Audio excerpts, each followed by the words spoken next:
Hello, and welcome to In the Library with Tara! and Adrian.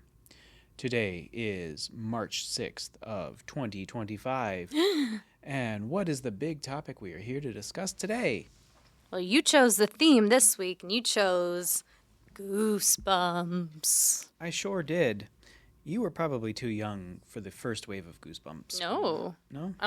I was really into Goosebumps growing up. I guess I don't know exactly when the first wave was, but I loved Goosebumps. I tried to get my nieces into Goosebumps, and I bought them books when they were growing up, and wasn't their thing. For those who are not in the aware, the Goosebumps series was created by the Ohio writer R.L. Stine. He's from Ohio? He is. Oh, that's cool. And the first books were published in July of 1992. Okay, so I wasn't alive. See, At that point, that's what I said. So the I wasn't far off. I heard, and I gotta double check if it's true, but he once said that he wrote the entire books. He typed using just his left pinky or just his pinkies. That's how he types, like with his pinkies. That I don't know. Okay. But that was interesting growing up.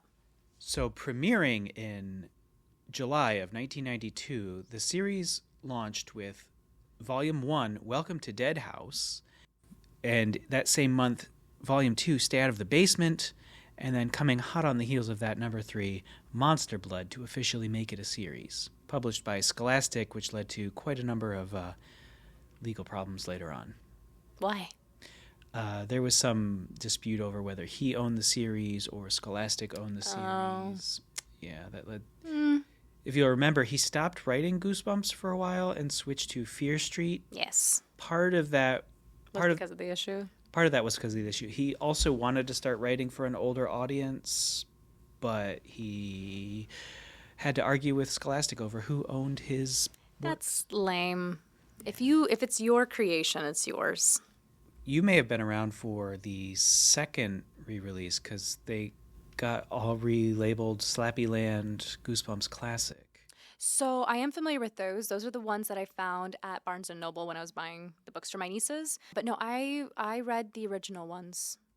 Yeah, well, I read the original editions of them all.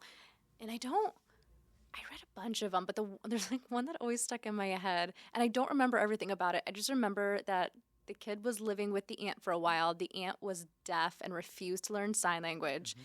And then there was like something about a pool and then like a jello goo monster that would like suck them up or whatever. And at the very end, like the aunt had been controlled by this whatever creature the entire time. And she actually wasn't deaf, but like the monster made it so she wasn't allowed to learn sign language. Yeah, that would be the classic Goosebumps title, Monster Blood. All right. The second one, the third one, because the second one we've already established was Stay Out of the Basement. I'm glad that you were with me and you knew what I was talking about. Yes, I do recall that. Did you ever watch the TV show that came with it?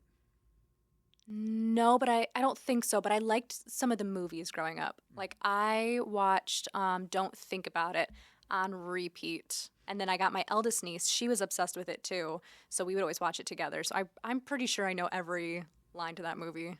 Did you see that one with like Emily Osment? I'll be honest, I never watched the movies. I did watch, for our listeners who may not be aware, the original Goosebumps series ran from 1995 through 1998. Ooh. I did watch that series. I've seen all of the episodes of that, although I'll be honest, in my household, it was never quite as popular as Are You Afraid of the Dark? Yeah. Are you familiar with that series? Yeah. Are You Afraid of the Dark was cooler than Goosebumps, but I did own just about every Goosebumps book. It's a good series. It is. And to that end, for this week's discussion, I read the Welcome to Dead House. Ooh. Which, for those not in the aware, it is considered often to be the darkest of the Goosebumps series because it was written before he had finalized his rules of Goosebumps. But there's one that's literally called Scariest Book Ever. I know. I need to read that one. Tara is indicating Goosebumps House of Shivers, which has the subtitle Scariest Book Ever. I have never read that one, so I don't know how it compares. I haven't either, but the title intrigued me. I'm like, if that's the scariest one, I got to check it out. So R.L. Stine created a series of rules for his books. They weren't like finalized at the time he wrote Welcome to Dead House, but the rules are that no children can be seriously harmed, which was later expanded to no serious harm can come to anyone. They will always have a twist stinger ending coupled with a happy ending. And no children will ever be allowed to do anything imitatable that could be dangerous. Fair enough. Where Welcome to Dead House kind of violates that is that the family dog dies. That's worse than a human death. Well, but yeah, that's, I believe, the only Goosebumps book to feature a character death. Poor doggy. Yeah, he's now running around a cemetery as a zombie. Oh, that's kind of fun. Yeah. Well, then he's with Zero from Nightmare Before Christmas. There's a crossover series for you. Yeah. And Frank and Weenie. Frank and Weenie. All of them together. Well, two of those are from the same guy, so I could see that. Yeah. The story of Welcome to Dead House is that... I've already forgotten their names. It's Amanda and what's her... Petey's the dog. And Amanda. The plot of Welcome to Dead House features the arrival of the Benson family takes their first trip to move into a new house in Dark Falls, which they've inherited from a distant relative they were not aware they had. Of course. Amanda Benson and her little brother Josh and their dog Petey begin to suspect something is wrong when they encounter bizarre children who all claim to have lived in their house. Are the children all dead? Yes, actually. I was going to say it's Welcome to Dead House, so. Yeah, Dead House. Everyone who moves to Dark Falls starts in Dead House, where they're consumed by the ghosts of everyone else who has lived in the house, and then they join the town's residents. Can the Bensons make it out alive? Ooh. Bum, bum, bum. Were you doing the noise from Wizard of Oz? What the ooh, wee, ooh. Yeah, that's what that sounded like. Ooh, wee, ooh, whoa. I'm going to be honest, I have never seen The Wizard of Oz. Why? It just never came up. Okay, it's come up now. Actually, and those books are really good. So I've only read the first one. It was good. There's actually quite a few of them, and I do want to read the whole series. So what did you read this week? I actually decided to go a slightly different route, and I actually tried a graphic novel, which is not really my thing. There's only like 2 graphic novels out there that I really, really like. So I thought I'd give it a try. So this is Secrets of the Swamp.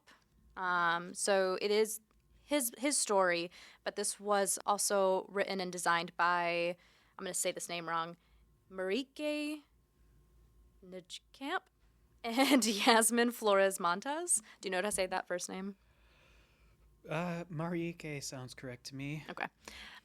So this is a story about werewolves. Werewolves. It was cute. I definitely prefer reading his actual stories. For me personally, this left a lot to be desired. But it was a very heartwarming story about meeting the monsters in the forest and then having to take a moment and figure out, are they really the monsters or are we? Because they're monsters living in the forest, if they're living there peacefully and we're the ones going after them, then we're kind of the monsters. And what I liked about it, I don't know, I'm assuming this was conscious, because they're in the forest late at night, and the humans all have this green tinge to them, which kind of makes them seem like zombie-ish. So I know they were going with the darker tinge because of the forest view, but it makes it seem more that they are the monsters. Are they Smurfs, perhaps? Smurfs are blue. These are green. I'm going to hold this up here because I'm going to argue that this might actually be blue. No. Your camera's over here. I don't know where my camera... This is new to me. This is They are green because it goes with like the green forestry of the leaves and the grass. And so I think that was just to go with like the tinge that the forest would give them, but to me it really helped the whole like they're the monsters thing. So it's interesting. Like the main character, she's in the woods and she's scared, and then obviously she meets the werewolves, and then she has to decide who are the bad guys. So it's a good story and it's a good thought. And of course, like you said before, there always has to be a happy ending and a twist. So the twist at the end, I saw coming, but was very good. So it's cute. I definitely think it's a good graphic novel for a kid. It's not too scary. Has a good story. I think kids would like it. Personally, I prefer the regular novels, the small stories for Stein. Did you have a favorite novel? From the past? Mm-hmm. The one that we talked about at the beginning, the third one in the series.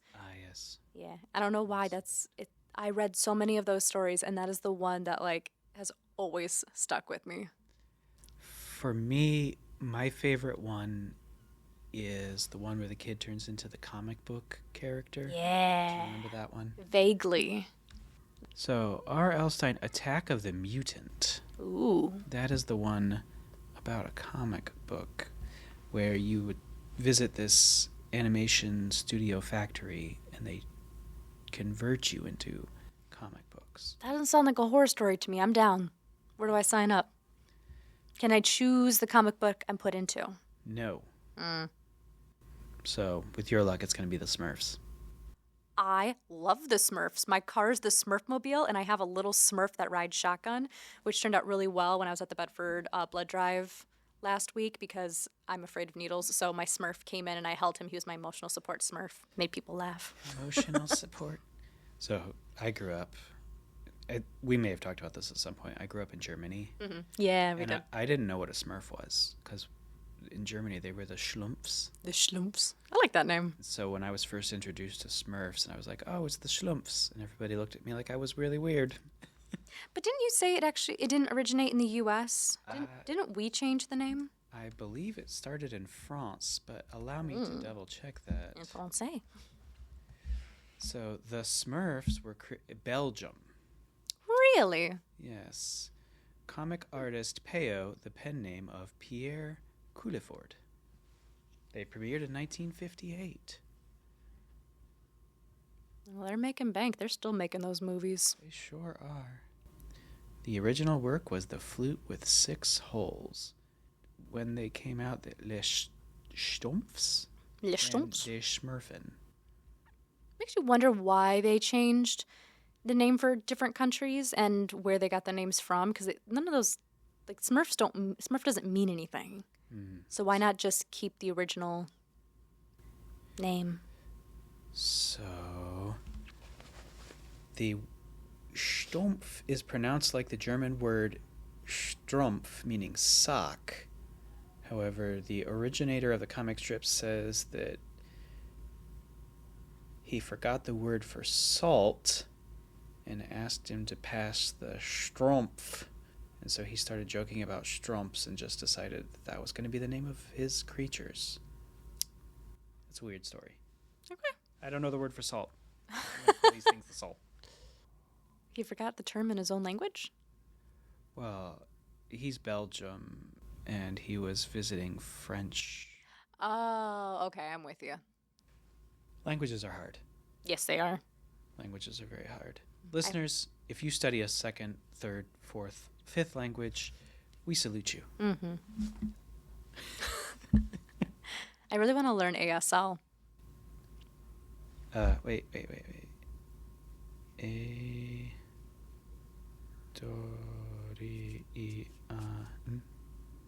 I don't know if that was even on the camera. I'm not even sure I did that right. I used to know the alphabet really well because we used to do that backstage. So, all of you who speak ASL out there can tell me how terrible my spelling of my name was. So, look forward to that. They'll be like, why did you call yourself ham sandwich? And I'll be like, I don't know. If you did, I'm forever calling you ham sandwich. could use a sandwich. I'm hungry. I am too. Food break. Food break. All right. So, did you actually make it through the scariest book ever? No, I didn't even start it. Was it the scariest book ever? I don't know. I still got to find out. Somebody's name is Wendell, and that's pretty scary. Okay, I don't know how much I can read before we get copy struck, especially since we don't have copy anything on this, but I just want to read this one sentence. The bat, it had a tiny human head. That would be a terrifying bat. I know. I've always wanted to go to one of those Poe readings. Have you heard about those or seen those? No. Frequently, especially around Providence and Salem, the general areas where he lived, they have Poe days where people will come in like on his birthday or his death day, and they'll recite poetry and usually if you ever attend one, it's 12 consecutive people reading The Raven, followed by somebody reading The Fall of the House of Usher, followed by 12 more people reading The Raven. But everybody tries to, they all put their spin on it with their dark and mysterious voice. I want to come in and be like, nevermore, says a raven, Lenore. They will kick you out. I hope. That's kind of my goal. But those things are really fun. And so we don't have Poe days here, but that sounds very similar to what we are doing in April. What are we doing in April? In April at the Bedford Branch Library, we're going to be celebrating Shakespeare's birthday. I believe this year he would have been 461 years old. That's a lot of candles. It's a lot of candles. We will burn down the library if we do that. But we have an annual event that happens every April because his birthday was sometime in that month, and we do a staged reading. So this year we are doing a staged reading of Twelfth Night. We have a bunch of actors coming in, and they're going to perform. So if anyone's interested, you could see me pretend to be Sebastian. So if somebody doesn't show up, let's say somebody calls in sick, do you just do 11 nights? I want to go there with you, but there's not 12 actors. There's not 12 characters, so. Well, you just have to divide it then. So if there's 4, then it would be, you knock 3 off, and you have. I'm no good at math. I assume that's 9 night. The 9th night. I think the opposite name for that is As You Like It. So some of Shakespeare's plays do have multiple names, and I believe that one is 12th Night or. What if I don't like it? Then you can applaud for the actors and enjoy the snacks that are provided by the Friends of the Library afterward. Can we add an encore and make it the 13th night? Sure. If Just for you. If it's a Friday, It is a Friday. we can theme it Friday the 13th. Oh, but it's on Friday the 11th. Ah. There's no 13th Friday in. What? If it's April. 12th night, you've got to have it on the 12th. All right, I'll talk to the director. We plan the whole thing just for you. I appreciate that. Okay. That means a lot to me. This is neither here nor there, but did you ever see the movie 13th Floor? I don't think so. We're talking about numbers. It just came to my head. It is one of my guilty pleasure movies because I love it, but it's awful. It's really bad, but I do. That's not the one where the people are in prison underground, and there's the food starts off on the top layer, and then it slowly goes down, and you stay there for a week or a month, and then in the middle of the night you're drugged and put on a different floor. You know what I'm talking about? I don't know what you're talking about. It's called I think it's on Netflix. I think it's called Levels, or it's creepy. If you want a creepy film, something that could possibly happen. No. But for our listeners out there, be sure to check out The 13th Floor, the 1999 science fiction film written and directed by Joseph Rusnak. I'm sure I mispronounced his name, and that's fine. And after that, you can watch The 13th Ghost. The original or the Matthew Lillard version? Matthew Lillard isn't the original? You didn't know that? No, I didn't. But anything with Matthew Lillard is got a stamp of approval. The original has some of the most amazing special effects you will ever see. Better or worse than the lasers in Rocky Horror Picture Show? Oh, on a par. I can support that. But seriously, Matthew Lillard's such an underappreciated actor. That's true. I was trying to find the candle scene to show my co-host, and it said I found all sorts of ghost-shaped candles, and that's just not going to work. I like that there's that many ghost-shaped candles just out there. It's probably called Witch's Wheel or something. My mistake is probably searching for candles. That's 16 candles. So that's a completely different movie. I'm just saying. Yeah, this is just coming up with a new movie. I need the original. See, I think you made this up. But look at this. Look at this corpse from the original one. Look at that. That's an... Yeah. Mm. Yep, that is... Look at this guy. Look at him. Is he not menacing? No one on screen can see this, but he looks very menacing. He looks like a vampire who just doesn't care if you know that he's a vampire. Yeah. He also looks like he doesn't know if he's a vampire or the priest fighting the vampire. Maybe he's both. I think he might have been a priest that used to fight the vampires, and then he got bitten, and now he's just mad at the world. Yeah. Now there's a story. There's a story of a lovely... No, now we're getting in trouble. We might get copy struck because we're no longer just on YouTube. Oh my goodness, where else are we? If anyone's watching us on YouTube, we now have a Spotify account. So there are multiple ways that you can watch, or I guess listen to our show. Oh my goodness, where could they find us on Spotify? Do you have the address in front of you? No, I don't. But I assume you can go to Spotify and look up In the Library. Well, you could just go to Spotify and look us up, or you could visit, and I'm going to read the shortened version because it's easier that way. You can navigate to https://bit.ly/mclsitl Spotify. You know, maybe we should just put a link in the description on the YouTube. I'm sure we will. Okay.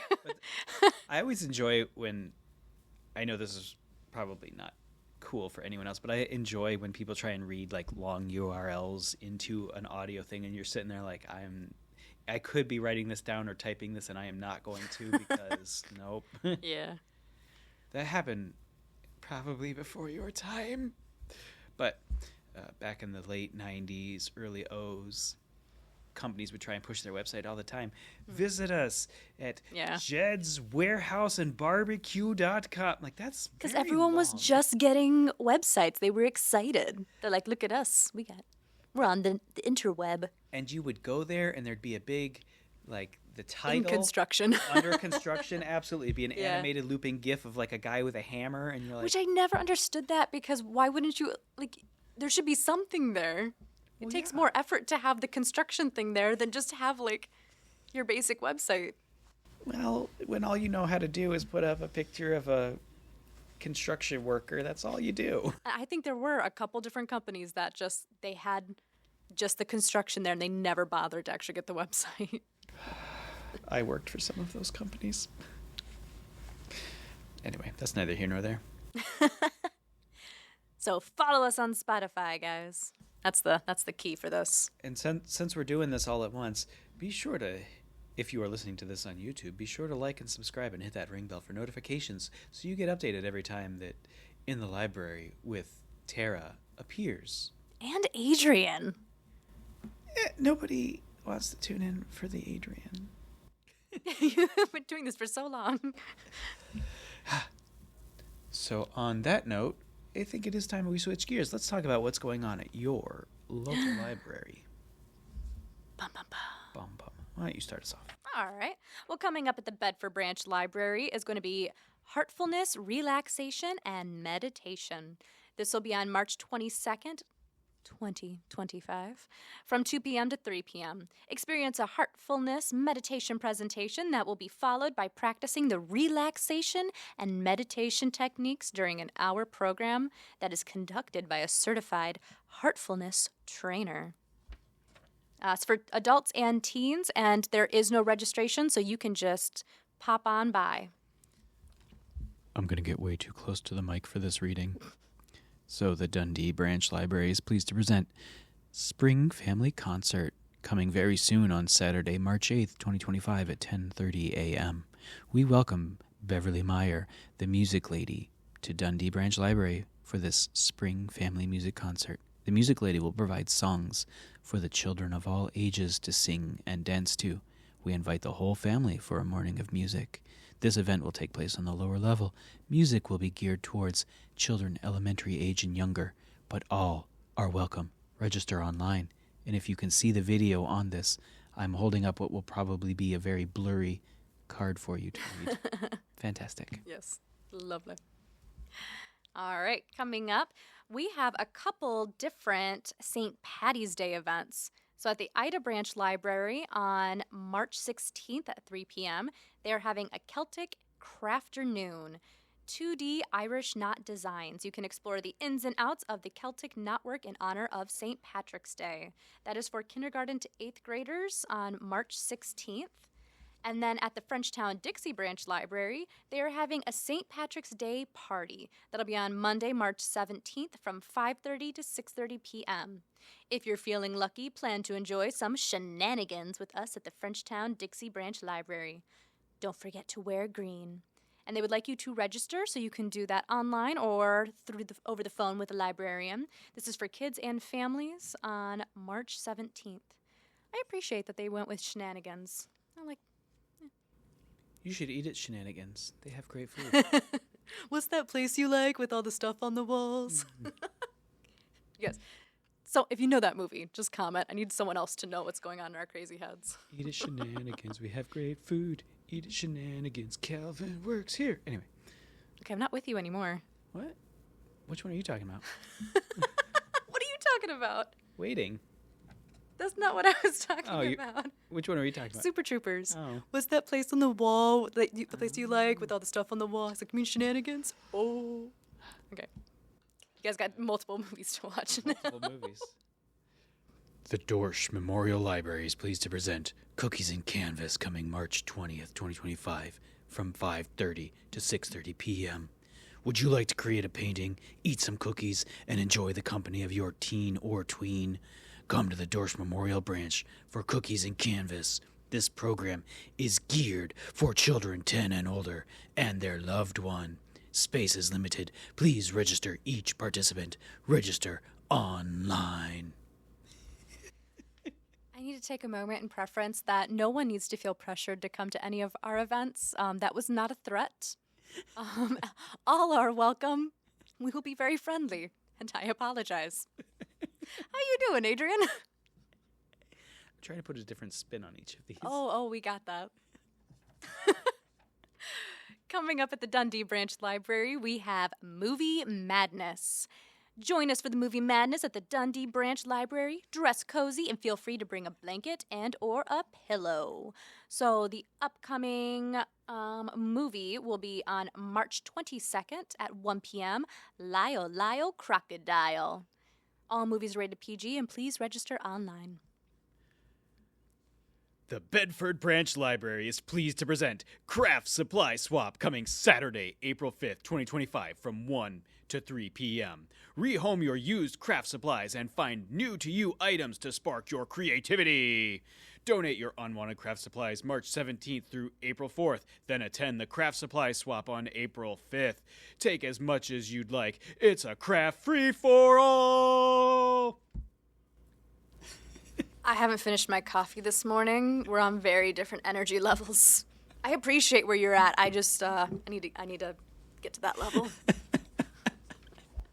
At the Bedford Branch Library, it's time for Show and Tell.